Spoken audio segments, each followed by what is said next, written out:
우리 새날 마중예배, 오늘 하나님의 말씀 창세기 12장 1절에서 4절입니다.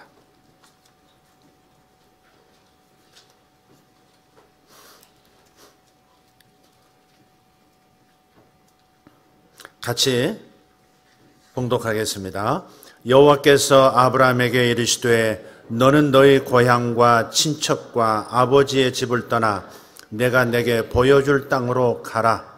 내가 너로 큰 민족을 이루고 내게 복을 주어 내 이름을 창대하게 하리니 너는 복이 될지라. 너를 축복하는 자에게는 내가 복을 내리고 너를 저주하는 자에게는 내가 저주하리니 땅의 모든 족속이 너로 말미암아 복을 얻을 것이라 하신지라.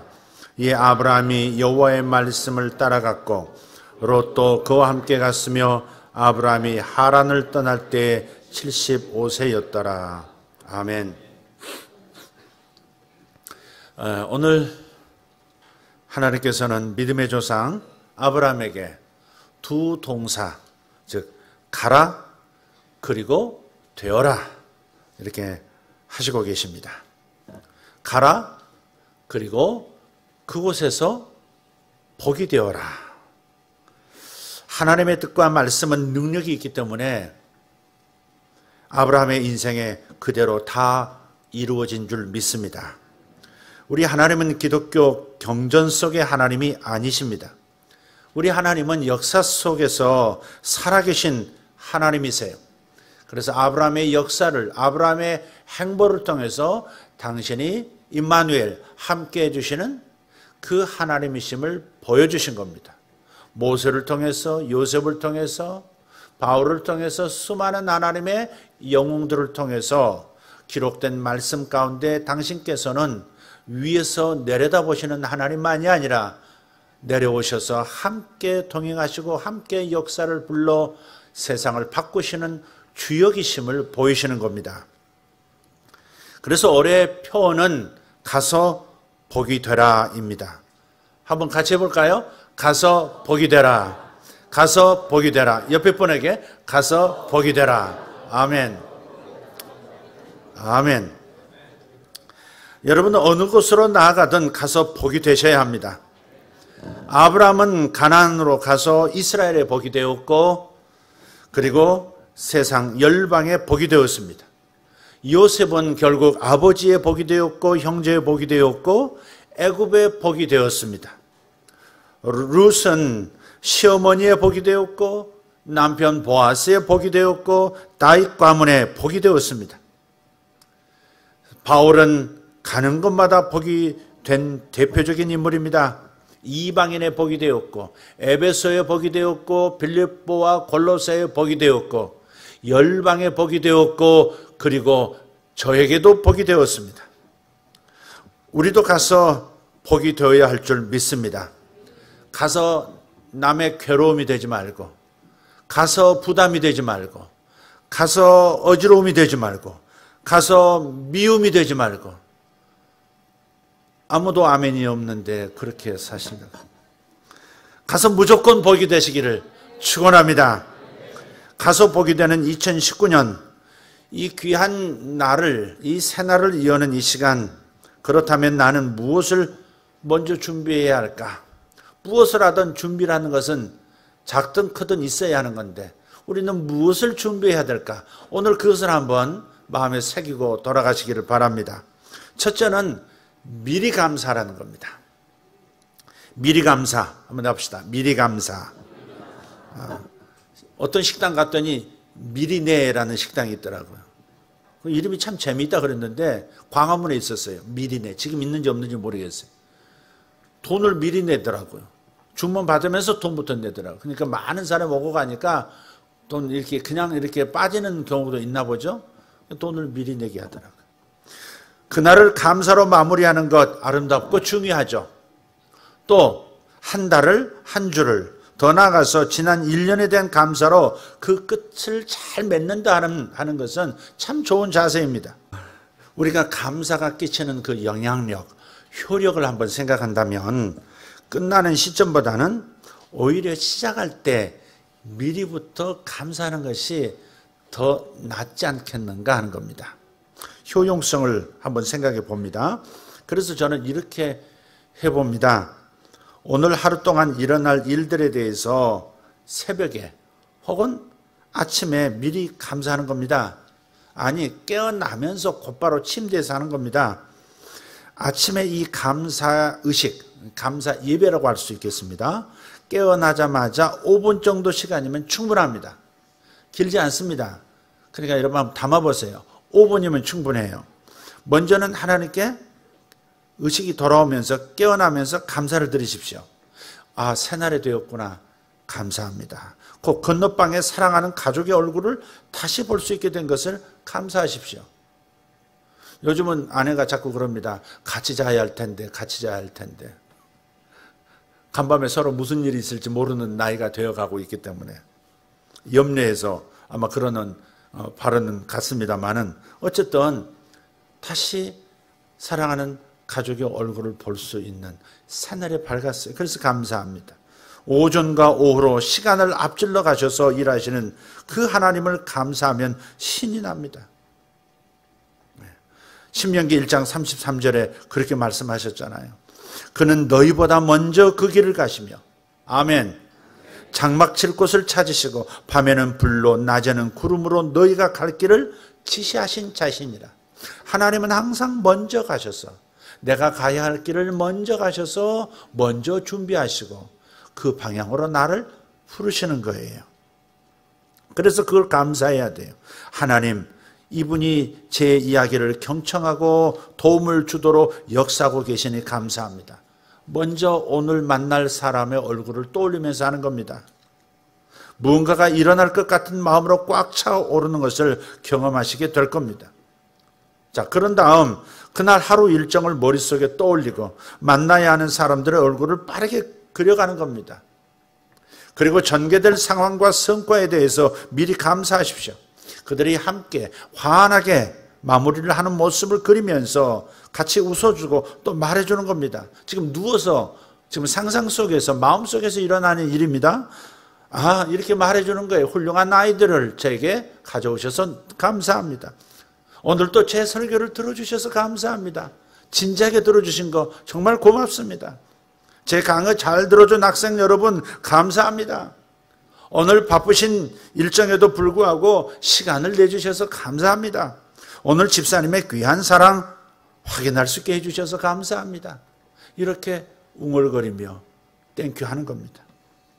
일어나자마자 감사의 기도, 감사의식을 치르게 되면 놀랍게도 많은 일들이 기대했던 만큼 성과를 올리게 되는 것입니다. 그러면 어제 잠들 때만 해도 잘 될까 하는 염려가 있었었는데 잘 되겠구나 하는 확신이 되는 것입니다. 하루가 시작되는 처음 시간에 어떤 마음, 어떤 확신을 갖고 출발하는가가 매우 중요하죠. 오늘 하루는 이랬으면 좋겠다는 바람을 머릿속에 떠올리고 행복한 결과를 얻었을 때의 고마운 마음을 미리 느끼고 감사하는 겁니다. 그래서 마가복음 11장 24절에도 내가 진실로 진실로 너에게 이르노니 기도하고 구하는 것은 받은 줄로 믿으라 그랬습니다. 이미 이루어진 것처럼 여기라는 겁니다. 이루어진 것처럼 느끼라는 겁니다. 이루어진 것처럼 상상하라는 겁니다. 그러니 감사가 나올 수밖에 없는 겁니다. 그런 확신 가운데 출발하면 그 믿음의 철로를 따라 응답의 기차가 오늘 삶을 지배하게 되는 것이죠. 그리고 이것은 머릿속에서 떠올리는 것이기 때문에 시간도 그다지 걸리지 않는다는 것, 5분이면 된다는 것, 알람을 깨는 시간에 한번 울리게 한 다음에 다시 5분 후에 울리도록 하시면 됩니다.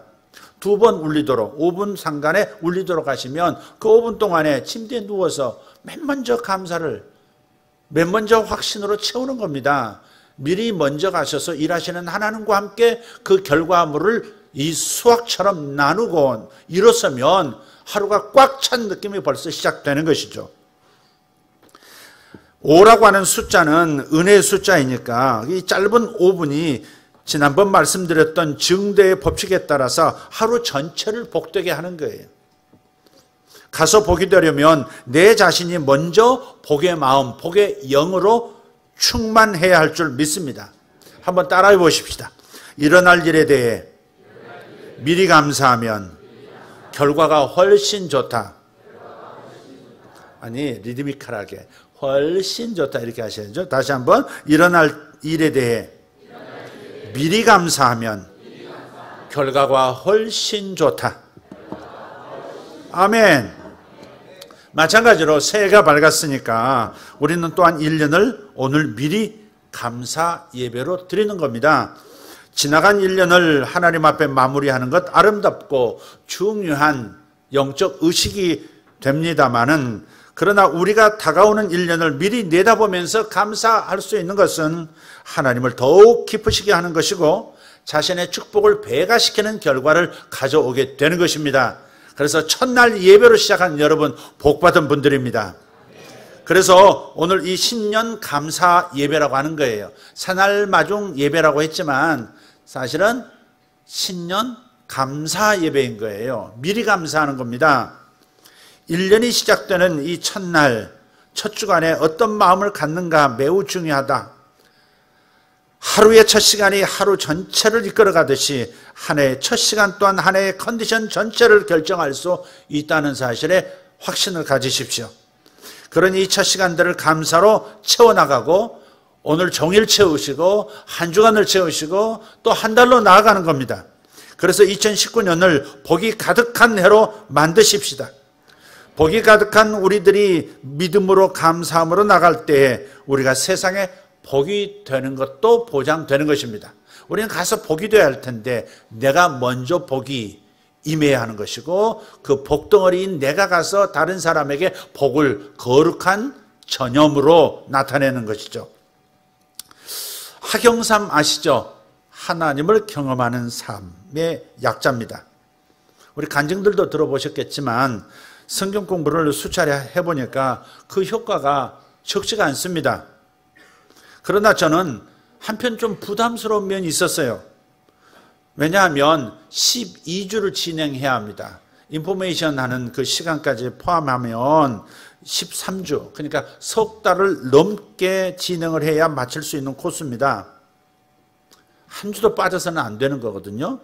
중간에 집회가 잡힌다든지 또 다른 일들도 급작스럽게 생길 때가 있는데 3개월을 빠뜨리지 않고 한다고 하는 것이 쉽지가 않은 겁니다. 한 주에 하루를 모이는 거지만 그것도 참 만만치가 않아요. 그래서 하나님께 저는 좀 오랫동안 기도를 했습니다. 어떻게 하면 좀 줄여서 할 수 있을까요? 제가 책의 저자가 아니기 때문에 그 교재를 임의대로 바꿀 수도 없고 자칫 잘못하면 토막이 나고 좀 그래서 고민을 하고 있었어요. 그런데 지난 2주, 한 2주 전에 기독교 서점을 갔더니 그 하나님을 경험하는 삶이 8주 교재로 다시 재편집돼서 나왔더라고요. 한국에서 임의대로 만든 게 아니고 전 세계에서 요청이 있었던 것 같아요. 그래서 12주에서 8주로, 그러니까 2달 끝나는 코스로, 뭐 이렇게 그 군살 다 빼고 완전 다이어트한 몸매로 제 눈앞에 나타난 거예요. 자, 그래서 미국적인 내용이 있잖아요. 서양 사람들의 사고방식, 그런 것도 좀 많이 출연된 것 같고요. 그래서 쉽게 에센스만 나눌 수 있도록 간결하게 교육 목표에 쉽게 다가갈 수 있도록 정리된 것 같습니다. 따라서 올 한 해 동안에 4팀 혹은 6팀, 좀 부지런하다면 8팀, 전 성도들 중에서 대부분이 이 과정을 마칠 수 있도록 가능할 것 같습니다. 제가 올 한 해에는 그 부분을 좀 집중해서 학영삼을 통해서 좀 더 친밀함과 그리고 하나님과 또 친밀해지는 성도 여러분들이 되어주시고 그로 인해서 복이 되고 가서 복이 되는 이런 축복의 삶을 이끌어 가보려고 합니다. 그래서 제가 이 8주 교재를 들고 하나님 앞에 미리 감사했습니다. 하나님, 이분들이 학영삼으로 모였습니다. 8주 교재를 우리에게 주신 것을 감사합니다. 그리고 기쁨과 기대를 가지고 등록한 저분들을 축복합니다. 지금 제 눈에는 그분들이 보이는 겁니다. 그리고 이번에는 얼굴을 책상에 둘러앉은 학생들을 향해서 빙긋 미소 짓고 참석하신 여러분 환영하고 감사합니다. 여러분은 이제 하나님을 좀 더 깊은 차원에서 경험하시게 될 겁니다. 2019년 이 학영삼을 계기로 큰 복의 사람이 될 것을 확신합니다. 축복합니다. 땡큐, 단케, 아리가또, 고자이마시다. 이렇게 제가 했습니다. 이 첫날의 컨디션, 이 첫 달의 컨디션이 매우 중요하다는 말씀을 다시 한번 강조합니다. 그저께 송년 감사 예배를 드리고 한 분 한 분을 잠깐씩 축복하는 시간 가졌습니다. 한 손으로는 2019년 그 달력을 건네드리면서 다른 한편 손으로는 그분의 머리에 손을 얹고 안수하면서 이렇게 선포했습니다. 하나님, 이 아들, 이 딸의 모든 날들과 모든 달들 안으로 당신의 임재와 복들이 가득가득 밀려들기를 축복합니다. 할렐루야. 그대로 되는 줄 믿습니다. 사랑하는 성도 여러분, 여러분의 마음을 진정한 감사로 가득 채우시기를 축복합니다. 그러면 가서 복이 되는 사람 될 겁니다. 자, 두 번째 우리가 준비해야 되는 것, 그것은 먼저는 교회 사랑이다. 먼저 교회 사랑입니다.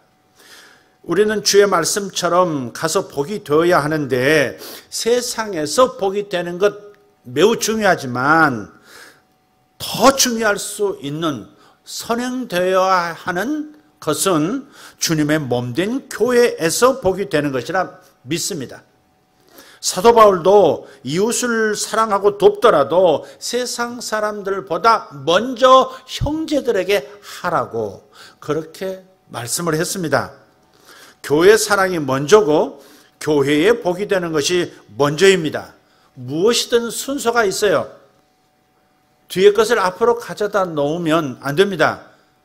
하나님 사랑이 첫째고 이웃 사랑이 두 번째이듯이 우리의 구체적인 실천 사랑의 행보는 먼저는 교회, 형제 자매들이요. 그 다음 발걸음이 세상의 이웃들입니다.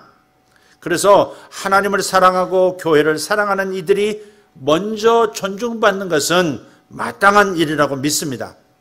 며칠 전 사모가 웃으면서 저에게 이런 말을 슬쩍 전하는 거예요. 아무개 집사님이 사모님 이제 나 권사가 되고 싶어요. 그렇게 합디다 그러는 거예요. 하나님이 아니라 사모님 이제 나 권사 되고 싶어요. 그러더라는 거예요. 그래서 제가 그 집사님은 오래전부터 권사는 절대 안 할 거야 그랬는데 권사도 되고 싶대? 이제 권사가 되고 싶은가 봐요. 그러더라고요. 사모와 그 말을 나누고 며칠을 제가 생각을 했습니다. 왜 그 집사님이 안 한다는 그 권사가 되고 싶다고 했을까? 그 생각으로부터 시작해서 이것저것을 발전시켜서 많이 생각했어요. 그리고 내린 결론입니다. 먼저 직분을 사모하는 것은 아름다운 것이라 그렇게 하셨으니까 자원하는 분들에게는 직분을 주어 격려하고 더 잘 섬길 수 있는 기회를 다시 열어야 되겠다. 우리 교회가 조금 직분에 짠돌이거든요. 근데 이건 아니다 하는 생각으로 제가 마음을 고쳐먹었습니다. 다음, 그렇다면 담임 목사가 선택하고 임명하는 방식보다는 자원해서 주회를 하겠다, 섬기겠다는 분들에게 직분을 주는 것이 더 낫겠다. 그 다음, 그렇다고 해서 직분을 단순한 명예직으로 전락시킬 수는 없으니 집사 권사를 자원하는 분들을 받되 섬기고자 하는 일이 무엇인지를 물을 것이고 어떤 곳에서 무슨 일을 하기 위해서 직분을 받고 싶습니까? 라고 물을 것이고 성경적인 기준과 교회의 기준을 가지고 합당한지 당회에서 심사해서 임명하자. 그리고 마지막, 물론 장로 직분은 내규 그대로 당회와 공동의회 3분의 2 이상의 동의를 득해야 임직할 수 있도록 하자 그랬습니다. 따라서 다음 주 중으로 첫 주가 되겠죠. 직분 차원서를 만들어 여러분들에게 드리겠습니다. 한 주간 동안 기도 많이 하시고 교회를 섬기려는 마음의 중심을 잘 살피셔서 의사를 표시해 주시면 당회에서 심의한 다음 발표하겠습니다. 뭐 대기업 들어가는 그런 거 아니니까, 청와대 들어가는 그런 거 아니니까 너무 심의 그 말에 너무 심각하게 반응할 필요는 없고, 그런 기본은 살펴야 되지 않겠습니까? 집사의 기준, 권사의 기준, 장로 기준이 있으니까 웬만하면 차원하는 마음을 기꺼이 존중해서 임직하도록 하겠습니다. 서리 집사하고 안수 집사의 차이를 없앨 겁니다. 서리 집사, 그 다음에 몇 년 안수 집사. 이 집사, 남성들 집사, 여성들 집사는 그냥 서리와 항존직을 없애고 바로 항존직이라는 안수 집사라고 하는 직분을 드리도록 하겠습니다. 여성이 되었든 남성이 되었든 모두 안수해서 집사로 임직합니다. 그러니까 서리 집사라는 직이 없어진다, 그렇게 생각하시면 되겠습니다. 남녀 불문 모든 집사직을 안수 집사로 하는 이 부분은 사실 온누리 교회를 모델로 온누리 교회 내교를 차용했습니다. 괜찮다고 생각합니다. 여성들의 이 권사직은 먼저 집사의 직분을 성실하게 감당했는지를 당회에서 좀 살펴보고 결정하는 것은 필요하다고 생각합니다. 중요한 것은 항상 사랑입니다. 먼저가 사랑입니다. 교회를 사랑하는 마음이 먼저고 형제 자매들을 사랑하는 것이 먼저입니다. 왜? 섬김이기 때문에. 섬김은 낮아지지 않으면 불가능한 것이기 때문에 사랑하는 마음이 먼저일 수밖에 없다는 것이죠. 직분을 가졌던 직분 없이 주의 교회를 섬기든 괜찮습니다. 우리는 하나님의 사랑하시는 교회임을 알기 때문에 주님처럼 교회를 먼저 사랑해야 할 것입니다. 믿음, 소망, 사랑 이 세 가지는 항상 있을 것이다. 고린도전서 13장 13절이에요. 믿음, 소망, 사랑 이 세 가지는 항상 있어야 하는데, 그렇죠. 믿음도 중요하고 소망도 중요하지만 그러나 가장 중요한 것은 사랑이라 했다는 것을 잊지 말고 교회 사랑이 먼저다 하는 것을 꼭 기억하시고, 교회 사랑, 가까이 있는 형제 자매 사랑을 통해서 내가 세상 속에서 사랑하는, 이웃을 사랑하는 리허설을 한다 하는 마음 가지고 성실하고 진지하고 지속적인 그 사랑의 마음으로 직분을 맡으시고 그 직분을 가지고 기꺼이 주님을 잘 섬겨주시기를, 교회를 잘 섬겨주시기를 부탁합니다. 이것이 가서 보게 되는 준비입니다. 마지막 세 번째입니다. 믿음의 방출입니다. 한번 따라 합시다. 믿음의 방출. 발음 잘 하셔야 됩니다. 믿음은 모든 것의 기초가 되는 경건이죠. 그래서 소망, 믿음, 사랑 이렇게 하지 않았어요. 사랑, 믿음, 소망 이렇게 하지도 않았어요. 믿음을 항상 먼저 해요. 믿음, 그 다음 소망, 그 다음 사랑이에요. 아주 중요한 기초예요, 이게. 신앙의 골간을 이루고 있어요. 그래서 우리를 신자라고 하죠. 신자라고 해요. 믿음이 없이는 하나님 나라에서는 아무것도 이룰 수 없습니다. 믿음으로 구원받습니다. 아멘. 믿음으로 복을 받고, 할렐루야. 믿음으로 복이 되는 것입니다. 믿음으로 병을 고치고, 믿음으로 방언을 하고, 믿음으로 예언을 합니다. 믿음을 초월해서 신령한 세계가 열리는 법이 단 한 건도 없습니다. 오직 믿음입니다. 주님은 항상 믿음을 그래서 강조하셨어요. 마태복음 14장 31절, 믿음이 작은 자여 왜 의심하였느냐? 왜 삶의 환경에 물결 위를 걷다가 갑자기 빠져버리는 것이냐? 믿음이 작아서 그렇다. 믿음이 흔들려서 그렇다. 너의 믿음이 물 위를 걸을 수 있게 만들었는데, 너의 믿음이 요동치는 환경 속에 빠져드는 것이 아니라 그 위를 구름에 날아가듯이 걸어갈 수 있었는데 믿음이 흔들렸으므로, 믿음이 작아졌으므로 네가 빠지게 된 것이다. 말씀하신 거예요. 마태복음 15장 28절, 내 믿음이 크도다 내 소원대로 되리라. 아멘. 자기 몸에 병이 있었어요. 주님의 옷자락만 만지면 낫겠다 하는 믿음 가지고 조용히 다가와 주님의 옷술을 만졌어요. 그 순간에 능력이 들어왔고 그의 몸이 병의 근원이 사라진 거예요. 주님께서 돌아보시면서 어째서 그런 일이 일어났는지를 영적 실상을 밝혀주세요. 내 속에 생겨난 그 믿음이 너의 소원을 이루게 된 것이다. 할렐루야. 마태복음 9장 22절 말씀, 내 믿음이 너를 구원하였다. 마태복음 8장 10절, 이만한 믿음을 보지 못하였노라. 이스라엘 전역을 다니면서 이 백부장의 믿음만한 믿음을 내가 본 적이 없다. 이 믿음 짱이다. 주님께서 이만한 믿음을 보지 못하였노라 칭찬하세요. 이처럼 믿음은 하나님 나라 안에서 하나님 나라를 살아가고 하나님 나라를 누리고 경험하는 데 있어서 법칙입니다. 법입니다. 법. 하나님 나라에서 불신, 즉 믿음이 없는 것은 불법 행위입니다. 믿음 없이 걸어가는 것은, 그것은 하나님 앞에서 법을 어기는 거예요. 불법자예요. 그래서 믿음 없이는 천국에 들어갈 수가 없고 믿음 없이는 능력을 전혀 경험할 수가 없는 것이 당연한 거예요. 법이기 때문에, 법칙이기 때문에, 법을 어길 수가 없기 때문에 그런 겁니다. 그래서 믿을 때까지 믿어야 경험되는 세계가 하나님 나라입니다. 뭐라고요? 믿어질 때까지 믿어야 경험한다. 시작. 믿어질 때까지 믿어야 경험한다. 그래서 우리는 믿어질 때까지 믿는 거예요. 믿어질 때까지 믿는 거예요.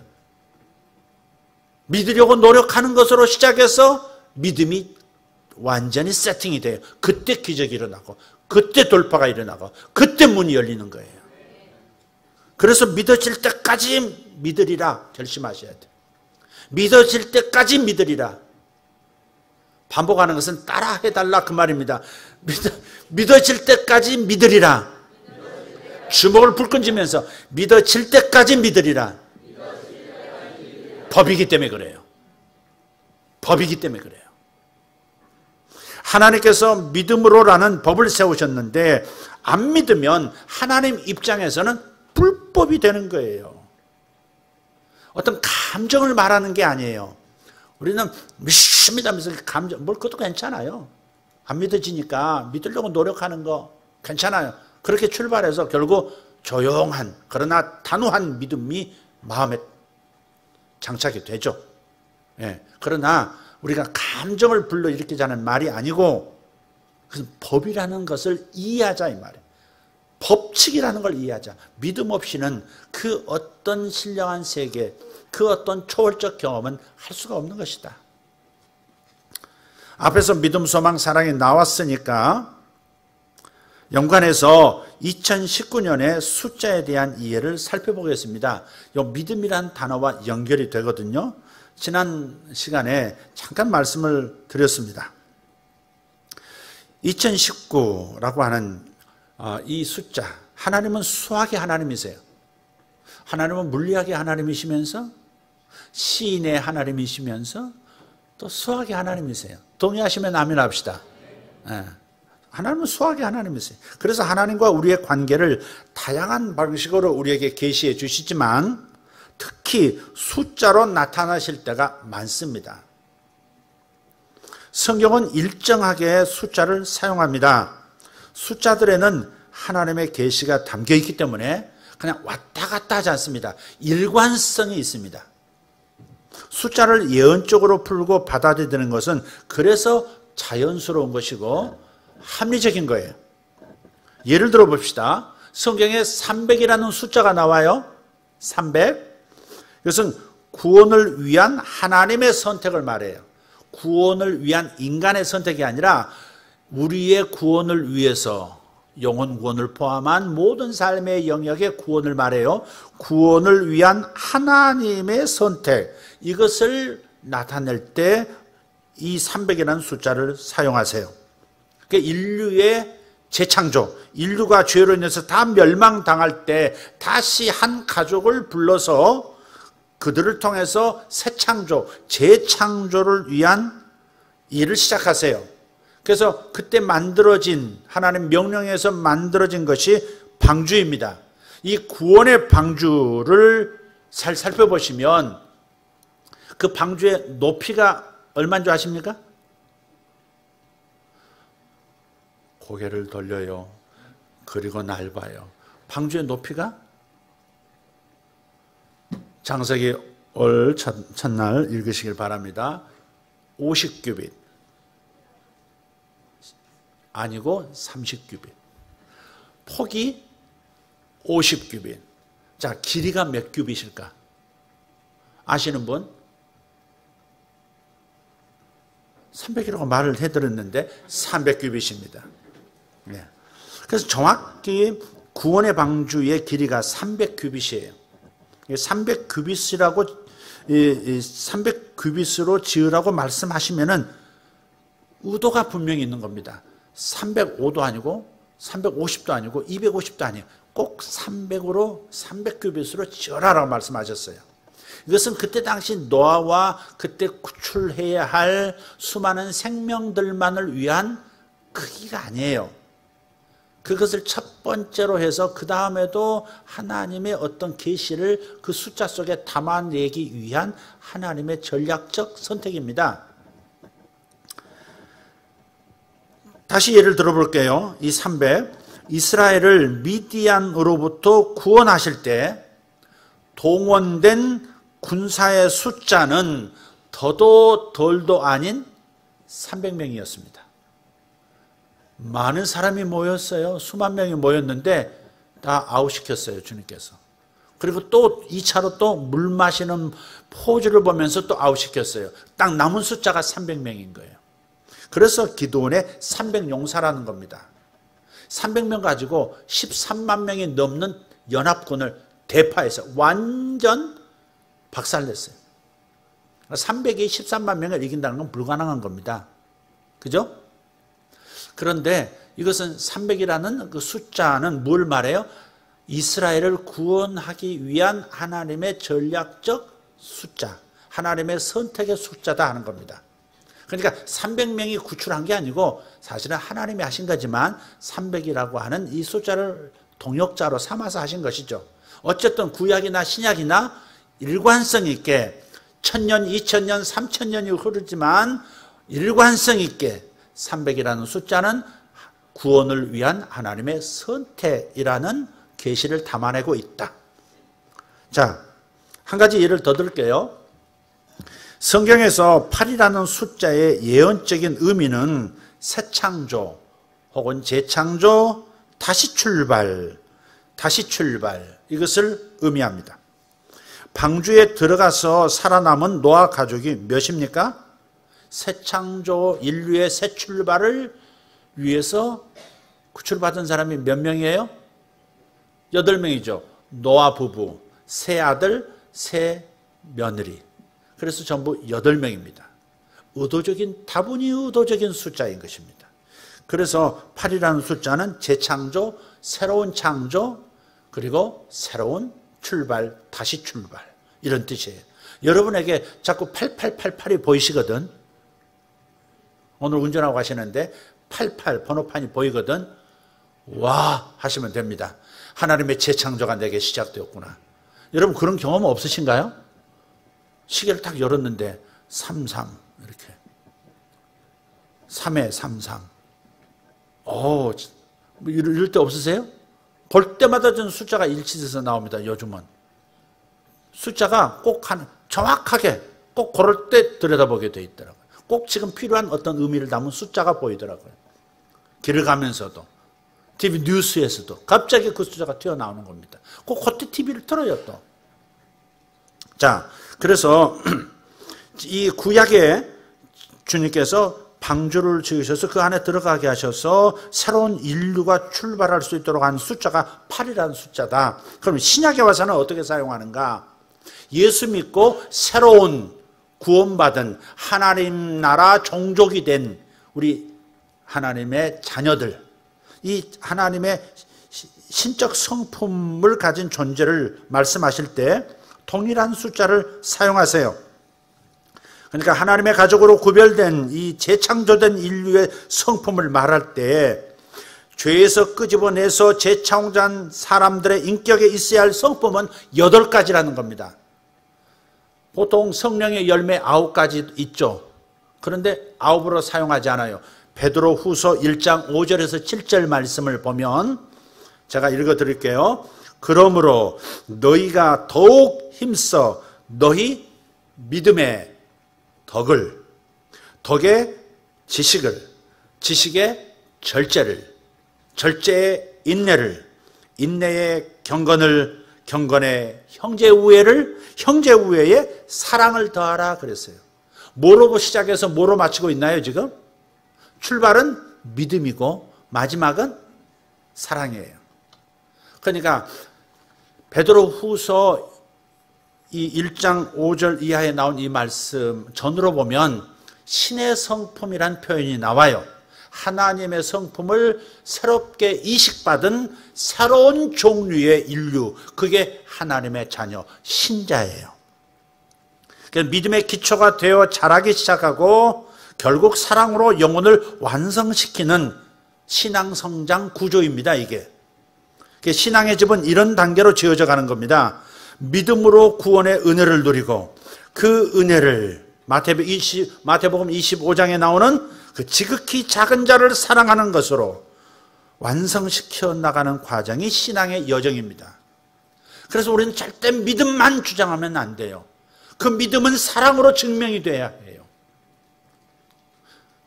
믿음이라는 내적인 동인을 통해서 사랑이라는 구체적 사랑의 실천이라고 하는 이런 삶의 현실로 열매 맺어 나갈 때 나의 구원의 믿음이 하나님 앞에서 사람들 앞에서 확고하게 증거가 되는 것이고 확정이 되는 것입니다. 그냥 믿음만 하지 마시고 사랑의 실천까지 나아가는 믿음이 되시기를 축복합니다. 좀 곁으로 나갔습니다. 다시 숫자의 예언적 해석으로 돌아옵시다. 이처럼 하나님께서는 자신의 뜻을 일정한 숫자로 계시하는 분이시다. 그런 의미에서 2000년의 세계에서 2000년 세대, 새로운 1000년 세계에서 살게 된 우리가 진정으로 복이 있다고 저는 믿는 겁니다. 숫자가 4개인 경우는요, 제 경험상 둘로 나누어서 각각 해석해서 그 다음 또 결합시키면 됩니다. 2000이면 2019면 20하고 19를 나누어서 각각을 해석하고 그 각각의 해석의 연결을 보면 제대로 된 해석이 나오는 거예요. 자, 그래서 2019년 앞에 숫자가 20이고 뒤에 숫자가 19입니다. 먼저 20이라는 숫자의 성경적 의미, 예언적 의미는 뭐냐? redemption, 구속입니다. 구속, 값을 치르고 다시 샀다. 하나님께서 주신 복을, 하나님께서 주신 권리를 전부 사탄에게 넘겨줬었는데 이제 하나님께서, 당신께서 십자가에서 죄값을 치르고 다시 우주를 되찾아 우리에게 다시 넘겨주신 거예요. 우리의 영혼을 되찾아 우리에게 다시 돌려주신 거예요. 그게 구속이에요. 20이라는 숫자가 앞에 나오는 이 시대를 우리가 살게 되었다는 것이 복되다 이 말이에요. 앞에 숫자가 1900 몇 년이라는 19라는 숫자로 시작되는 것보다 20이라는 구속의 뜻을 담은 이 숫자의 세대 속에 우리와 우리의 자녀들, 우리 후손들이 살게 되었으니 이전 세대보다 더 큰 복의 역사를 경험하게 될 것이라는 겁니다. 종말은 암담한 게 아닙니다. 하나님이 그리시는 종말은 회복입니다. 하나님께서 꿈꾸시는 것은 회복이에요. 죄가 없는 세상, 죄로 인해서 저주가 있었는데 이 저주도 함께 따라서 사라지고 생명도 회복되고 수명도 회복되고 모든 좋은 것들이 회복되어지는 역사가 일어나는 20이라는 구속의 숫자 아래, 그 구름 아래 살아가는 이 세대, 복 있는 세대라는 겁니다. 그래서 앞에 오는 20이라는 이 숫자 때문에 그 뒤에 있는 모든 숫자들이 이 20의 영향을 받게 되어 있습니다.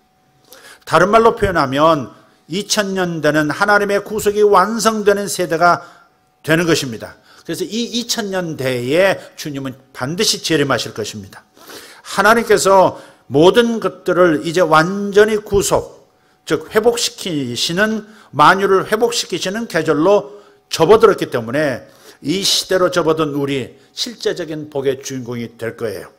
저는 개인적으로 이 20이 구속되는 2020년 20, 이 구속이라는 숫자가 겹쳐지는 해인 2020년을 매우 의미 있는 해로 지금 기다리고 있습니다. 만유의 구속을 위한 티핑 포인트, 어둠과 빛의 전쟁에서 결정적인 승리를 거머쥐기 시작하는 해가 바로 그 해가 될 것입니다. 그러나 2020년 그에 앞서서 선행되는 해가 바로 올해 2019년이에요.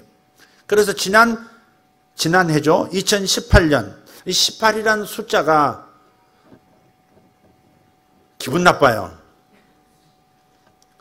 숫자는 모두 알고 계시듯이 나쁜 의미의 구속입니다. 이건 20은 구출한다 하는 의미에서 구속이지만 18은 구속된다, 묶인다, 갇힌다, 눌린다, 그런 뜻이에요. 아주 별로 좋지가 않습니다. 자, 그렇기 때문에 우리가 감사할 것은 이제 18의 숫자가 지나갔다는 사실입니다.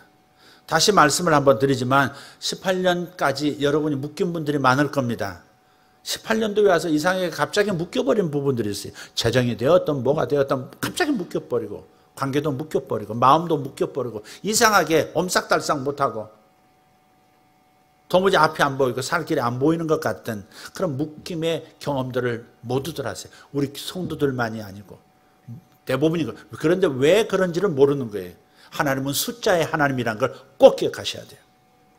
그래서 숫자를 통해서 우리에게 메시지를 하고 계시는 겁니다. 그런데 이 숫자 18의 시대가 지나갔고 19로 들어섰습니다. 그럼 19가 중요해요. 19는 성경에서 믿음을 뜻합니다. 오늘 자세하게 성경을 뽑아서 여러분에게 19가 믿음이라고 한다 증명하지는 않겠습니다. 나중에 한번 기회가 되면 그 구절들을 다 찾겠습니다.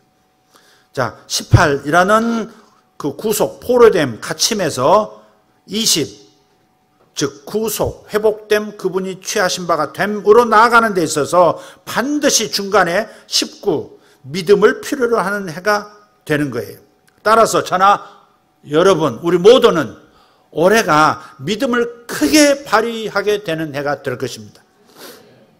하나님이 가지신 종류의 믿음을 하늘로부터 하나님께서 풀어놓으실 것이기 때문에 올해는 모든 종류의 믿음이 풀려나는 해가 될 거예요.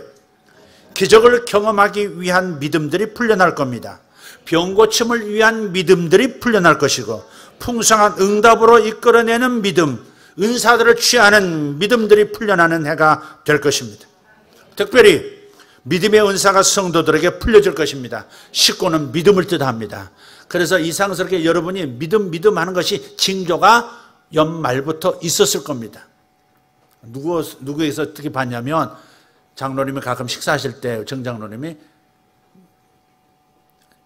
본인의 생각과 어떤 은혜 받은 것을 얘기하실 때가 있어요. 그런데 2018년 12월 달에 12월 말경에 들어오셔서 갑자기 요즘 이런 일을 겪으면서 또 이런 경험을 하면서, 와, 하나님께서 이런 믿음을 주시고 이 믿음 하나로 모든 것이, 자꾸 그 말씀을 하시는 거예요. 그래서 저는 빙긋이 웃고 지나갔습니다. 왜? 오늘 얘기할 것을 대비해서. 정보를 남발하지 아니하고. 그래서 그것이 바로 성령의 이끄심입니다. 여러분 모두에게 그런 징조들이 있을 겁니다. 이상의 믿음이 점점 강해진다는 어떤 징후들, 전조 현상이 있을 거예요. 그래서 이제 1월 1일입니다. 2019년 1월 1일. 여러분의 눌렸던 믿음이 구속되어 믿음이 풀려나는 해. 그래서 그 믿음을 따라서 모든 좋은 일들이 열매들로 나타나는 겁니다. 불신자 가족들에게 믿음이 생겨날 것이에요. 여러분, 불신 가족이 예수 믿는 역사가 있을 겁니다. 갑절에 기름 부음을 취하는 믿음도 하늘에서 풀려날 것입니다. 하나님의 정하신 전략들을 풀어낼 것이고, 사탄의 역사를 묶을 수 있는 믿음이 강력하게 풀려져 나올 것입니다. 이제는 기도의 연약함에서 기도의 강력함으로, 기도할 때 강력한 믿음이 풀어짐으로 많은 응답들을 여러분은 경험하게 될 것입니다. 하지만 기억할 것은 오직 겸손이라는 절제의 선을 넘어서는 안 된다는 겁니다. 믿음이 강해지고, 그래서 우리의 발걸음이 휘적휘적 큰 걸음이 될 때 자칫 삐끗 겸손을 잃을 수가 있고, 그 겸손의 외투를 벗어나는 순간 우리는 다른 교훈들을 또 받게 되는 겁니다. 그래서 매우 조심해야 합니다. 믿음이 풀려나지고 담대함이 들어올 때 겸손을 곁들이지 아니하면, 자, 그래서 겸손 잃어버리면 모든 것 잃는 수가 있다 하는 것 꼭 기억하시기를 바랍니다. 주님의 보좌를 호위하면서, 저 하늘 보좌를 호위하면서 경배하는 네 생물, 요한계시록에서, 이사야서에서, 에스겔서에서 보셨을 겁니다. 그 하나님을 호위하는, 보좌를 호위하는 네 생명, 그 그룹 천사들은 각각 6날개를 가졌어요. 한번 상상해 보세요. 천사인데 6날개가 등 뒤에 달린 거예요. 2날개가 아니에요. 3쌍의 날개가 양편으로 뻗쳐져 있습니다. 근데 날기 위해서 사용하는 날개는 오직 한 날개, 한 쌍의 날개밖에 없고, 위의 날개는 얼굴을 가리고 아래에 있는 2날개는 발을 가립니다. 그러면서 계속해서 영원하신 하나님을 경배합니다. 이제도 계시고 전에도 계시고 장차 오실 전능하신 하나님, 할렐루야. 이렇게 계속 영원한 찬양을 올려드리면서 그 영원한 찬양을 통해서 흘러들어오는 창조주 하나님의 그 사랑 안에서 그 네 그룹은, 네 천사들은 행복해하는 겁니다. 자, 여기서 우리가 배울 게 있습니다. 이것은 하나님의 임재 앞에서, 하나님 그분의 이름 앞에서 겸손할 것을 가르쳐 주는 겁니다. 기도할 때, 예배할 때, 주님의 일을 할 때 우리는 담대한 믿음으로 해 나가야 하지만, 주님 앞에서 겸손의 날개 아래서 두는 겸손의 지혜를 따라야 할 것입니다. 얼굴을 내세우지 말고, 주님을 섬길 때, 교회를 섬길 때, 형제자매를 섬길 때 내 얼굴을 위하여 섬기는 것이 되지 말라고 하는 것이고, 내 발걸음 조신하게 왼손이 안고 오른손이 모를 만큼의 그런 행보가 되라고 가리라고 하는 것입니다.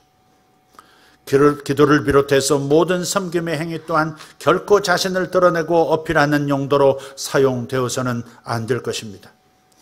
그래서 우리는 성경의 정신을 따라서 한 가지를 오늘부터 바꾸었습니다.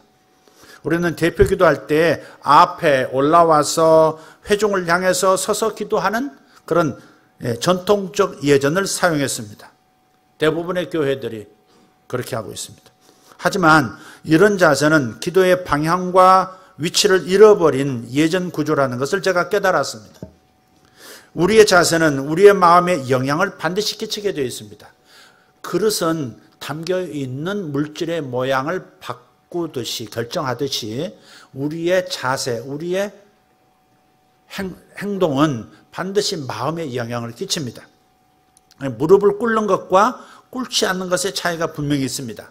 손을 드는 것과 손을 들지 않는 것도 차이가 있습니다. 설교는 하나님을 대신해서 하나님의 말씀을 지금 대언하는 것이기 때문에 회중을 향하는 것이 마땅합니다. 저는 하나님을 등에 업고 여러분을 품으면서 메시지를 쏟는 것입니다. 반대로 기도는 회중을 대신해서 하나님께 올려드리는 것이에요. 그래서 이제부터 주일 예배가 됐든 무슨 예배가 됐든 대표로 기도하는 경우가 있을 때는 회중을 향하여 서지 않을 것입니다.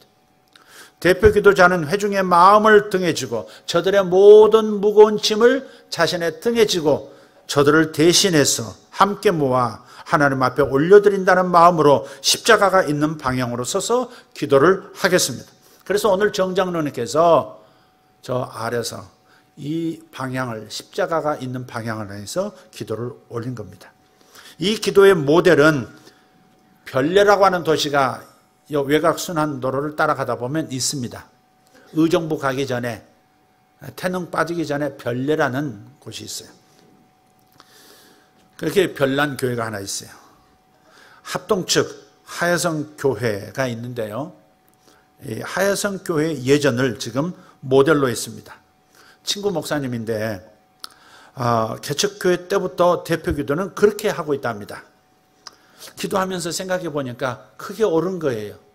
우리가 예배 의식이라는 것은 우리의 믿음과 우리의 믿음의 내용을 담아서 표현하는 거고, 그렇게 표현됨으로써 우리 믿음이 정상적으로 가동되고 지속되도록 하는 것인데, 기도가 회중을 향해 섰다면 마치 설교하듯이 할 수 있겠구나. 사람을 가르치듯이 기도도 할 수 있겠구나. 그렇게 되겠구나. 그래서 그 교회에서 하는 예전 방식이 맞다 이 말이에요. 그 교회는 아예 방석을 앞에 놓고 그 앞에 무릎 꿇고 앉아서 고개도 높이 들지 아니하고 겸손히 숙여서 정말 자기 개인 기도하듯이 그렇게 대표 기도를 한다는 거예요. 2019년 묶여있던 믿음이 구속되는 해입니다. 눌려있던 나의 믿음 풀려나 체기능하게 되는 것을 믿으시길 바랍니다. 이 예언적인 선언을 믿음으로 꼭 받으시기를 바랍니다. 우리는 가서 복이 될 것입니다. 준비할 것 3가지 뭐였습니까? 첫째, 미리 감사. 2번째, 먼저 교회 사랑. 3번째, 믿음 방출. 사랑하는 성도 여러분, 가서 복이 되십시다. 기도하겠습니다.